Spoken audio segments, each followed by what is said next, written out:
আলহামদুলিল্লাহ গাইস, আমার নতুন বউকে সারা বিশ্বের সবচেয়ে বড় বিল্ডিং দেখেন, যেটা দেখা যায় না, আমরা 10 তলার উপরে উঠতেও ভিডিও বানাতে পারতেছি না। আজকে আমি আশাকে এই জায়গায় নিয়ে এসেছি। এটা কোন জায়গায় আপনারা কমেন্ট করে জানাবেন। আর আমার জান্নাতি বউরে নিয়েছি, মাহিনের আম্মু, একজন হাফেজের মা। গাইস, আপনারা তো সবাই ওকে ভালোবাসেন অনেক। আর ওর একটা কোরআন তলোয়ার সারা বিশ্বের মানুষকে মন জয় করে দেয়, সারা বিশ্বের মানুষকে। আর আমাকে দেখে অনেকেই কপিও করছে, কিন্তু আমার মতন কেউ করতে পারে না, ইনশাআল্লাহ কেউ পারবেও না।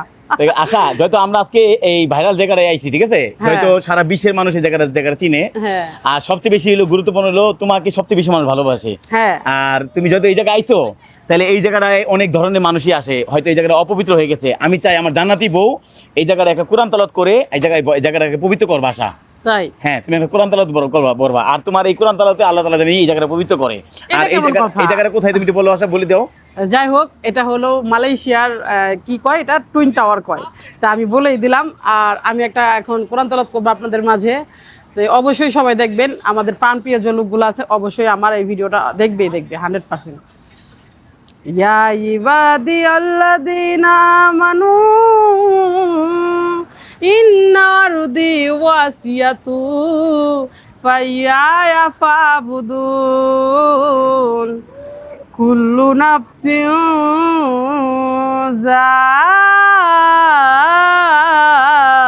যায়কাতুল মাউত কুল্লু নাফসিন যায়কাতুল মাউতি সুম্মা ইলাইনা তুরজাউন। আসলে দেখেন এই জায়গাটা, মাশাআল্লাহ গাইস, এই জায়গাটা জানেন, এই জায়গাটায় আমার বউ কোরআন তেলাওয়াত করলো। আল্লাহ তাআলা এত লোক আছে দেখেন। আজকে একটু দুঃখের কথা বলি, এই কোরআন তেলাওয়াতটা করলে আমাদের বাংলাদেশের অনেক লোকে আমাকে তাকায় দেখতো। এই জায়গাটাতে আমি এত সুন্দর একটা কোরআন তেলাওয়াত করলো, যেটাতে আল্লাহ তাআলা স্পষ্টভাবে মৃত্যুর কথা বলা আছে। এই জায়গাটায় একটা কোরআন তেলাওয়াত বলো, একটা মানুষ তাকায় দেখলো না আশাকে। আর সারা বাংলাদেশ, সারা বিশ্বের মানুষ আশাকে দেখার জন্য মানুষ পাগল। আর আশা, আজকে যে তুমি এই জায়গায় আসলা, এই জায়গায় আসার অনুভূতি কিরকম? আল্লাহ তাআলা তোমাকে কেমন ভাবে কবুল করতে পারে? আল্লাহ তাআলা আসলেই ভাবা যায় যে আল্লাহ তাআলা যখন জাযাকাল্লাহ কাউকে দেয় এইভাবেই দেয়। আলহামদুলিল্লাহ। কি কারণে আল্লাহ তোমাকে এত বড় বিল্ডিং দেখার জন্য আল্লাহ তৌফিক দান করছে, এই বিষয়ে তুমি কি বলবে? অবশ্যই বিশ্বে ঘোরা তো আল্লাহ সুবহানাহু ওয়া তাআলা বলছে যে বিশ্বে ঘোরা সুন্নত। তো আমার আল্লাহ তাআলা সুন্নত করার পালন করার তৌফিক দান করছে। আর এইভাবে জানি আমরা আপনাদের মাঝে জানি অনেক দেশ ঘুরতে পারি আর আপনাদের মাঝে ভিডিও দিতে পারি। আর গাইস, হইলো আশাকে কেন দিবে না বলেন? আল্লাহ তাআলা বলছে যারা জান্নাতি হবে তারা বিনা কথায় সবকিছু পাবে।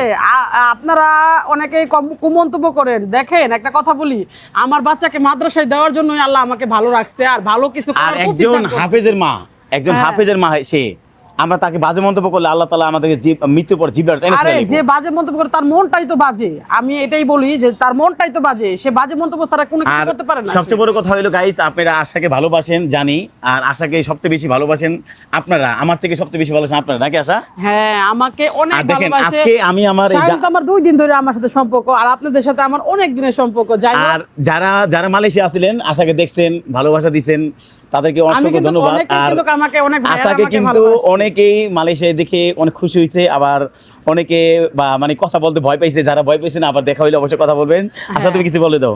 আর কেউ ভাই রাগ করেন না, আমি কন্টেন্ট করি এটাই বলি, আর আপনারা অবশ্যই আমাকে ভালোবাসবেন, এটাই আমি আশা করি সব সময়। তো গাইস, অবশ্যই জান্নাতি পরিবারের জন্য অবশ্যই একটা লাইক করবেন। আর হাফেজের মা, আমি তাকে বিয়ে করতে পারছি, আলহামদুলিল্লাহ।